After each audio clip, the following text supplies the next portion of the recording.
চশমাটা কোথায় গেল? যা, এই তো রাখলাম এখানে। এ দাদার কাজ, কোনো জিনিস গাঁট খরচা করে কিছু করবে না, সব পরের সময় পদি। আমারটা নিয়ে টানাটানি। দাদা, দাদা, এই যে, আচ্ছা আমার চশমাটা কোথায় গেল? আমার চশমাটা কোথায়?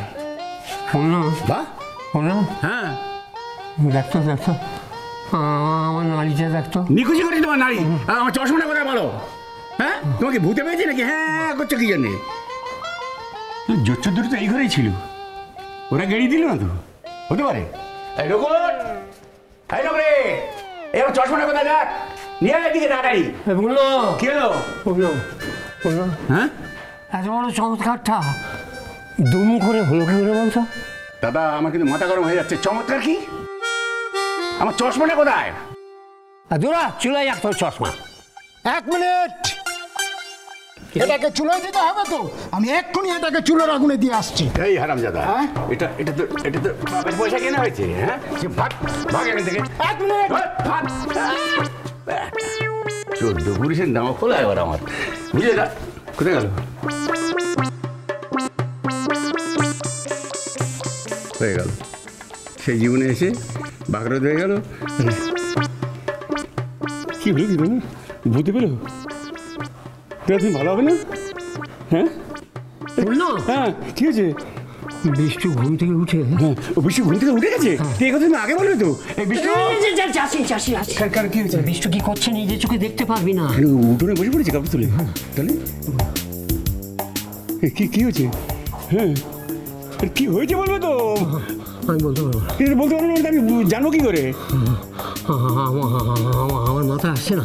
মাথা আসছে না? তুই তো বলবো তো। হ্যাঁ, আমাদের সামনে যাতা। কি যাতা? মানে আমাদের বয়োজ্যেষ্ঠদের সামনে বিষ্টু ইয়ে করছে। কি করছে? তুই জিভটা হারিয়ে যাচ্ছে কেন? লক্ষ্মীকে প্রেম নিবেদন করছে। এইটা বলতে তোমার এত কষ্ট? হ্যাঁ, জিভ হারিয়ে গিয়ে উল্টো পাল্টা বলে বিষ্টু লক্ষ্মীকে প্রেম নিবেদন করছে, এইটা তোমার বলতে? কি বলে তুমি? বিষ্টু লক্ষ্মীকে প্রেম নিবেদন করছে? বিষ্টু লক্ষ্মী প্রেম? আরে বসো বসো, এখানে বসো। আরে কি হয়েছে? তুমি এত রেগে আছো কেন? আচ্ছা, তোমার কি কোনো আক্কেল জ্ঞান নেই? হ্যাঁ, তুমি ঘুম থেকে উঠে এসে ওখানে কি করলে? হ্যাঁ, কি করলাম?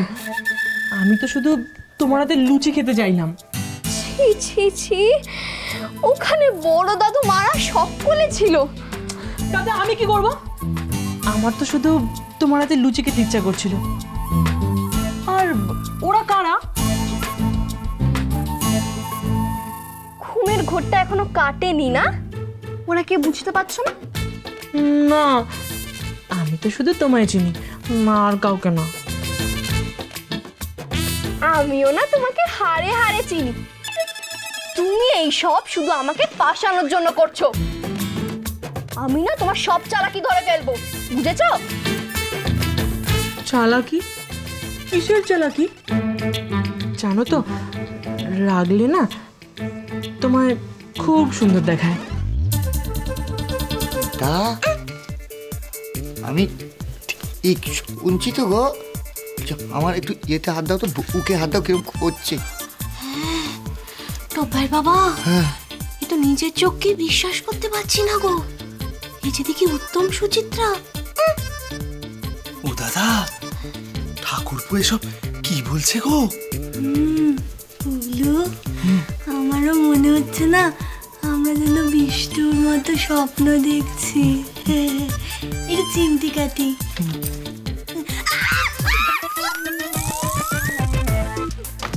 কে কে ওখানে? কে? এই ছাড়ো না, একটা কথা বলবো। তাতে তো লজ্জা পাওয়ার কি আছে?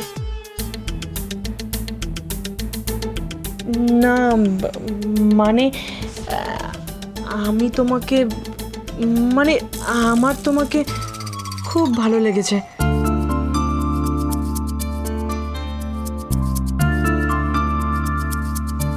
তোমার নাম কি গো? মনে নেই? দূর বাবা, কি করে মনে পড়বে? তুমি আগে তোমার নামটা আমাকে বলেছো, বলো না কি নাম তোমার?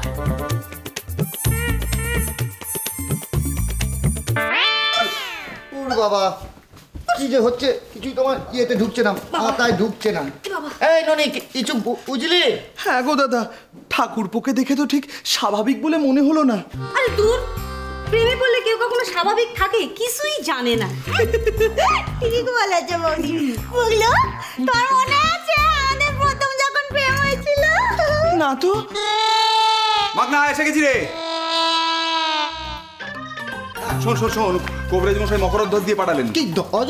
আবার এখানে হোঁচট খেও না বাবা, এক নিঃশ্বাসে বলো মকরধ্বজ, না সর্বনাশ হয়ে যাবে। এই মকরধ্বজ দিয়ে পাঠালেন, বিষ্ণুকে বারবার এই মকরধ্বজ বেটে খাওয়াতে হবে। আসলে দুর্বল শরীর তো, নানা বিকারের উদ্ভব ঘটতে পারে। ছোট বৌমা, ছোট বৌমা, ও বাবা ছোট বৌমা একটু তাড়াতাড়ি এসো। তো ভয় পাওয়ার কিছু হয়নি, এই মকরধ্বজ কবিরাজ মশাই পাঠালেন, এটা ওই মধু দিয়ে মেরে বিষ্ণুকে বারবার খাওয়াবে। ধরো, আর ওই খেয়াল রাখতে হবে বিষ্ণুর মনের ওপর যেন কোনো অতিরিক্ত চাপ না পড়ে। আরে নেচকা, এমন তো কিছু হয়নি, বিষ্ণু শুধু একটু প্রেমে পড়েছে। এটাই তো অস্বাভাবিক, বিষ্ণুর পক্ষে প্রেমে পড়া। বিষ্ণু অলক্ষী ভাবতে পারছিস, তারপরে দুম করে ঘুম ভেঙে প্রেমে পড়লো। সর্বনেশে কথা, আমার কপালে যে কি আছে তা কে জানে। যাই, এই মধু দিয়ে মকরধ্বজটা মেরে নিয়ে আসি গিয়ে যাই। ছোটটাকে শোনো, ওই মেরে আসে কথাটা যেন আবার নকুর দাদু না শুনে। তাহলে দেখবে সত্যি সত্যি আমার ভাইকে মেরে দিয়েছে। নকুর দাদুটা না আমার মতো বোকা হয়ে গেছে। আয় রাহা, চুপ কর তো, এদিকে আয়, এদিকে আয়। এই সময় না এসব আদিক খেতে একদম করবি না। এখন আমাদের ভাবা উচিত বিষ্ণুটার কি হবে। হ্যাঁ রে রাধা, ওর কি আর কিছুই মনে পড়বে না? আরে বাবা এত চিন্তা। হ্যাঁ, কি হলো? ওই তো বিষ্ণু। এই তো আমার সোনাচা গোপাল, কি হয়েছে? গোপাল? আমার নাম বুঝি গোপাল? বাবা, আচ্ছা, ওর নামটা কি? ঠাকুরপো কি হচ্ছে নাকি? বাবা আছেন না? কার বাবা? ও, আপনি বুঝি ওর বাবা? আমি আপনার মেয়েকে দেখতে পাচ্ছেন। কই গো, কোথায় গেলে? শুনতে পাচ্ছ? কি গো, শুনতে পাচ্ছ? এই দেখো, কোথায় গেলে? এই যা, বিষ্ণুটা হারানো সুরের উত্তম কুমার হয়ে গেছে, সব ভুলে গেছে। কি হবে এখন? ও বাবা, সব ভুলে গেছে কিন্তু একটা মনে আছে। ও মানে অলক্ষী। বাবা বাবা বাবা, কি আশ্চর্য! যাকে এতদিন ভুলতে চাইতো তাকে মনে রেখে দিল। হ্যাঁ গো, শোনো না, তাহলে এতদিনে ঠাকুরপো আর অলক্ষীর মিলনটা হবে বলো? দাদা, আমরা এতদিন ধরে যেটা চাইছিলাম সেটা এত সহজে হয়ে গেল, আমি ভাবতে পারছি না। খুব জোরে দৌড়াচ্ছে রে পূর্ণ, খুব জোরে দৌড়াচ্ছে। হ্যাঁ, এখনকার ছেলেমেয়েরা আসতে দৌড়তে পারে না। হ্যাঁ, ওদের সঙ্গে ইয়ে হয়ে গেছে তো। আমি নিজের নারীর কথা বলছি, আটকাতে পারছি না, ভীষণ জোরে দৌড়চ্ছে। এই বয়সে এমন ধাক্কা। ও এখানেও নেই না? আচ্ছা, ও কোথায় গেল বলুন তো? আপনারাই ওকে একটু বোঝান না, ও যেন আমাকে ছেড়ে না চলে যায়। ওকে কাছে না পেলে আমার ভীষণ কষ্ট হবে, বিশ্বাস করুন, খুব কষ্ট হবে। কি গো, কোথায় গেলে তুমি? শুনছো? তোমাকে তো খুঁজে পাচ্ছি না। দাদা, কি বিষ্ণু? মনে হয় না। তাহলে ও কেষ্ট। এই বাড়ি থেকে কার্গিল বাড়ি? মনে হয় না। তাহলে এটা বৃন্দাবন হয়ে গেল। সংসার সুখের হয় রমণীর গুণ